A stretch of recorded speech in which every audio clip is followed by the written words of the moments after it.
વાલા ભક્તો, વિક્રમ સંવત 2082 પોષ વદ પડ્યો છે. આજે તારીખ 4/1/2026 રવિવાર. રવિ સભામાં આપ સૌનું સ્વાગત છે. બાળકને મશીન ન બનાવો. નાની એવી વાર્તા છે, બહુ સરસ છે. બાળકના તોફાન તે સમસ્યા નથી જ્ઞાન. છોકરા તોફાન કરે ને એ સમસ્યા નથી, એ મુશ્કેલી નથી, એ કોઈ અયોગ્ય નથી. તો શું છે? તે તેની જીવંતતાનું પ્રમાણ છે મહાન. એ એની જીવંતતાનું, એના થનગનાટનું, એની ઉર્જાનું, એની પ્રગતિને પંથે જવાની એક હોશનું પ્રગટ પ્રમાણ, જ્વલંત પ્રમાણ છે. એ એના અંદર રહેલા ઉત્સાહનું પ્રમાણ છે. તોફાન છે, એ શક્તિનું પ્રમાણ છે, પ્રગતિનું પ્રમાણ છે. એને તમે તોફાન કરી અને મોબાઈલ પકડીને ખૂણે બેહાડી દો, તોફાન તો નહીં કરે. તો પણ મોબાઈલ જોઈને એ પછી શું થઈ જશે એ નક્કી નહીં. માટે કોઈ છોકરો તોફાન કરે છે એટલે એને મોબાઈલ દઈને શાંત કરવો એ મહા મોટી મા બાપની મૂર્ખામી છે, દાદા દાદીની મૂર્ખામી છે. પાછળથી આને પુષ્કળ પસ્તાવાનું છે. બાળકના તોફાન તે સમસ્યા નથી જ્ઞાન. તે તેની જીવંતતાનું પ્રમાણ છે મહાન.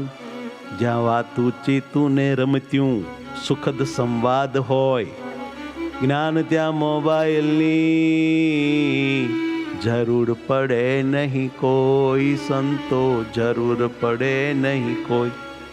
જ્યાં વાતો ચીતો ને રમત્યું હોય, સમજ્યા? નાના છોકરા સાથે કુટુંબ, દાદા દાદી બધા વાતો ચીતો કરતા હોય, વાર્તા રે વાર્તા આનંદ કરતા હોય, રમત કરતા હોય, બાળકો માટે મા બાપ સમય ફાળવતા હોય, સુખદ સંવાદો થતા હોય, ત્યાં મોબાઈલની કોઈ જરૂર પડે નહીં. પણ આ રીતે ન હોય જે કુટુંબમાં, ત્યાં બાળકોને સહારો મોબાઈલનો લેવો પડે. કેમ જે મા બાપ તો કાંઈ સહારો પ્રેમ આપતા હોતા નથી. એક ભાઈ હતા સુભાષભાઈ, એના ધર્મપત્ની હતા સ્વરાબેન. બહુ સારા સત્સંગી દંપતી હતા. એમણે ગુરુજીની આજ્ઞાથી તેમના 5 વર્ષના દીકરા વેદાંતને પહેલેથી જ મોબાઈલથી દૂર રાખ્યો હતો. મોટી શાંતિ. પરિણામે દીકરો વેદાંત પોતાની આસપાસની દુનિયામાં જ મસ્ત રહેતો. તે રસોડાના ડબ્બાઓને તબલાની જેમ વગાડીને આનંદ માણી લેતો. નાનકડા ગનુ સાથે વાતો કરતો, રમત્યું કરતો અને માતા પિતાને અનેક સવાલો પૂછ્યા કરતો.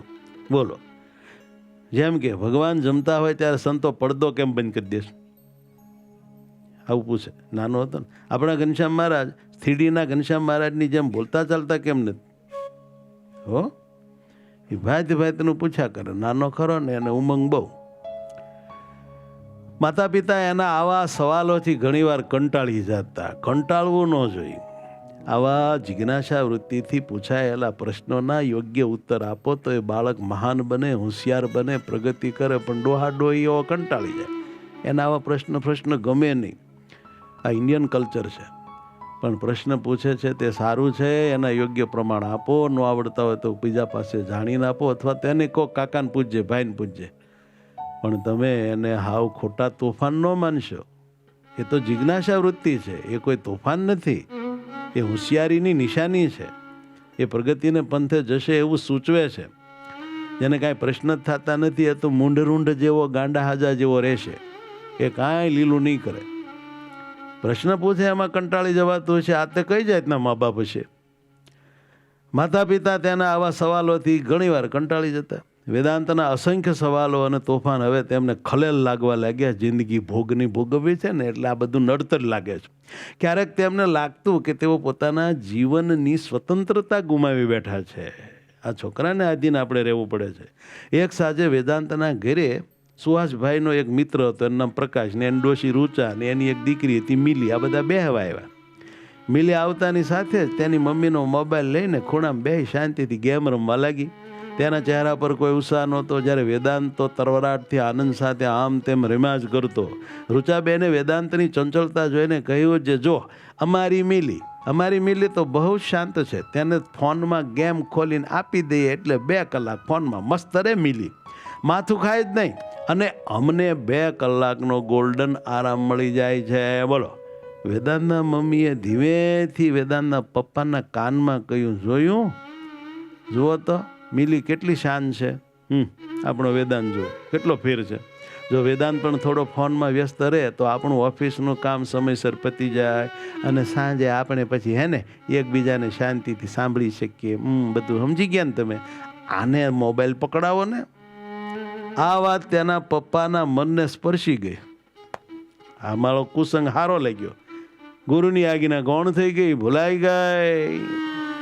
જો આમ કુસંગ લાગી જાય ખબર ન પડે. કુસંગીના સંગથી કુસંગ તરત જ લાગી જાય. આવા બધા કુસંગીઓ ઘરે બેહવા આવે કે આપણે કુસંગીઓના ઘરે બેહવા જઈએ. એની વાતો ચિંતન રીતભાત જોઈને પછી કુસંસ્કારો આપણા ઘરમાં, કુટુંબમાં, બાળકોમાં પણ આવી જાય. આપણને ગમે ફાવી જાય તો આપણે એના જેવા થઈ જઈએ, પછી એના જેવા જ દુઃખી થઈએ. કુસંગીના સંગથી કુસંગ તરત લાગી જાય. જ્ઞાન સારું છોડી દઈને, જ્ઞાન સારું છોડી દઈને નબળું જ પકડે ધાય. જીવડો નબળું જ પકડે ધાય. પાટલે નબળું જ પકડી લે દોડીને. બોલો. આવું છે આ દુનિયામાં. આપણી જ કથા નથી લાગતી. બોલો. ગુરુની વાત ગૌણ થઈ ગઈ. એમને લાગ્યું કે કદાચ આજના ઝડપી યુગમાં મોબાઈલ બાળક માટે નુકસાનકારક નથી. આપણા સાધુ સંતોને આમાં બહુ ખબર પડે નહીં. આ તો ફાયદાવાળું છે, પણ માતા પિતાની સંતુલિત જીવનશૈલી માટે પણ જરૂરી છે. આમ માંડ્યું થવા, પણ એને એ ખબર ન રહી કે આ નાના બાળકને મોબાઈલ નુકસાન કરી શકે છે. પોતે મોજ શોખ કરવા બાળકનું બગાડે જ્ઞાન. પોતે મોજ શોખ કરવા પોતાના સંતાનનું બગાડે જ્ઞાન. એવા મા બાપને જાણવા સાક્ષાત જમ સમાન. આ મા બાપને આ પૂર્વના વેરી જમ છે, એટલે એના છોકરાનું વેર વાળે છે, છોકરા બગાડીનો. આખરે તે રોજ 2 કલાક માટે વેદાંતને ગેમ રમવા માટે પોતાનો ફોન, ટેબ્લેટ આપવા માંડ્યા. છોકરાને હવે હેળવો. રોજ 2 કલાક માટે મોબાઈલ મળવાથી વેદાંત શાંતો રહેતો. મમ્મી પપ્પાને કાંઈ નડતો નહોતો, એટલે એને અમૂલ્ય શાંતિ મળતી. પરંતુ હવે વેદાંતને સવાલો પૂછવાનું બંધ થઈ ગયું. જે એની ઉર્જા અને શક્તિ ખીલતી હતી ને, એ બધી ચોકઅપ થઈ ગઈ. હવે તેને રમકડામાં, મિત્રો સાથેની કોઈ રમતમાં કે માતા પિતામાં પણ કોઈ રસ રહ્યો નહોતો. હવે એને મા બાપે ગમતા નથી, મોબાઈલ જ ગમે. તેને માત્ર સ્ક્રીનમાંથી રેલાતી રંગીન દુનિયા જ જોઈતી હતી. આવો એને મોબાઈલનો લતી બનાવી દીધો, લત લગાડી દીધી મા બાપે. મમ્મી જ્યારે 2 કલાક બાદ તેની પાસેથી તેનું ટેબ્લેટ પાછું લઈ લેતી, ફોન પાછો લે, ત્યારે વેદાંત અસહ્ય ગુસ્સો કરતો. એવો ખીજાય જાય અને આક્રમકતા બતાવતો. આ કોણે કર્યું? નહીં, કોણે કર્યો?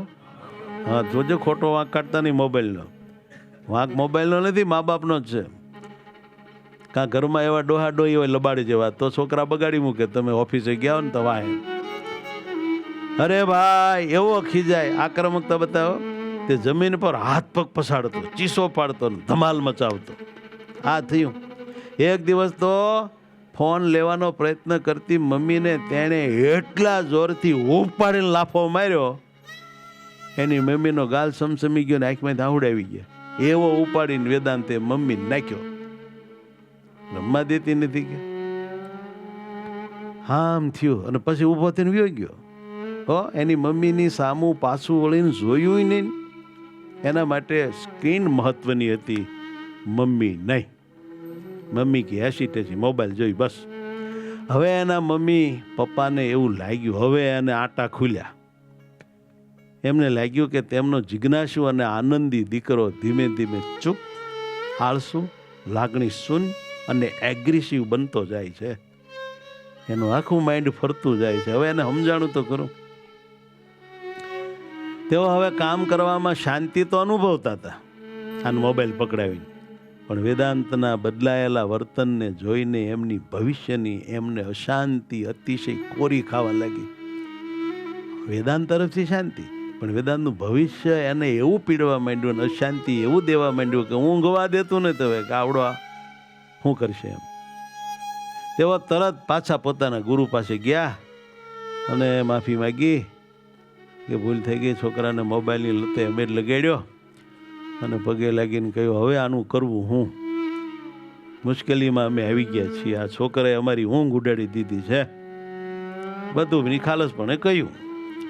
પછી એના ગુરુએ સમજાવ્યું કે તમે તમારા બાળકના તોફાનથી નહીં પણ તેની જીવંતતાથી કંટાળી ગયા હતા.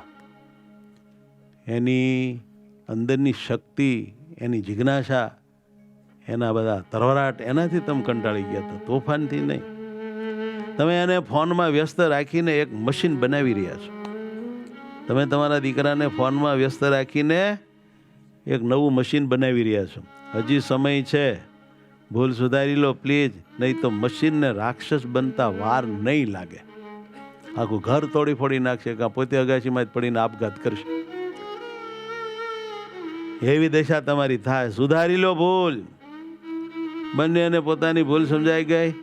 તેમણે વેદાંતને બહુ પ્રેમથી પ્રેમ આપ્યો અને ધીમે ધીમે મોબાઈલ આપવાનું બંધ કરી એની સાથે માતા પિતા રમત કરે, વાતો કરે, સંવાદ કરે, આનંદ કરાવે, એમ કરીને એને મોબાઈલ ભૂલવાડ્યો. થોડા સમય બાદ વેદાંતના ચહેરા પર ફરીથી ચમક આવી. ફરીથી નિર્જીવ સ્ક્રીનની નહીં આ ચમક, પણ આ ચમક આત્મવિશ્વાસની, નિર્દોષ જિજ્ઞાસાની હતી. હવે પાછો પોતાની ઓરિજિનલ લાઈફમાં જિજ્ઞાસામાં જીવવા લાગ્યો. સંગને યોગે બચી ગયો. આ કોની કથા છે? આપણી જ. માતા પિતા જો ધારે તો નિજ બાળકને જ્ઞાન, માતા પિતા જો ધારે તો નિજ બાળકને જ્ઞાન, શુભ સંસ્કાર આપી શકે, શુભ સંસ્કાર આપી શકે, પમાડી શકે ભગવાન, પમાડી શકે ભગવાન, પમાડી શકે ભગવાન, પમાડી શકે ભગવાન. માતા પિતા જો ધારે તો નિજ બાળકને જ્ઞાન, માતા પિતા જો ધારે તો નિજ બાળકને જ્ઞાન, શુભ સંસ્કાર આપી શકે, પમાડી શકે ભગવાન, શુભ સંસ્કાર આપી શકે, પમાડી શકે ભગવાન. જે જે બાળક સંબંધોમાં ઉછરે છે નિદાન, જે જે બાળક સંબંધોમાં ઉછરે છે નિદાન, તે જીવનમાં સંબંધોને જ્ઞાન આપે છે માન, તે જીવનમાં સંબંધોને જ્ઞાન આપે છે માન. જે બાળકો કુટુંબ સાથે હળી મળીને સૌની સાથે સંબંધ રાખીને વાતોચીતો સંવાદને આનંદ કરીને ઉછરે છે, એ બાળક સંબંધની કિંમત સમજે છે.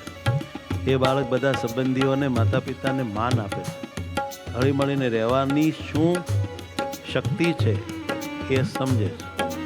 બાળક સ્ક્રીનમાં ઉછરે તે સંબંધોથી દૂર, પણ જે બાળક મોબાઈલ જોઈને ઉછરે તે સંબંધોથી દૂર, તે માતા પિતાના, ભાઈ કુટુંબના બધાના સંબંધથી દૂર દૂર જાય. જ્ઞાન રોજ રોજ જાય છે, જ્ઞાન રોજ રોજ જાય છે, જ્ઞાન દૂર રોજ જાય છે, જ્ઞાન દૂર રોજ જાય છે.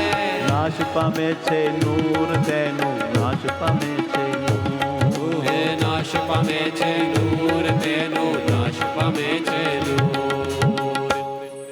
બધા સમજી ગયા ને કે વધારે કેવું પડશે? તમે તો બધા બહુ ડાયા છો. આખી સ્ટોરી આત્મસાત કરી લીજો બધાના ભાવથી. જય સ્વામિનારાયણ.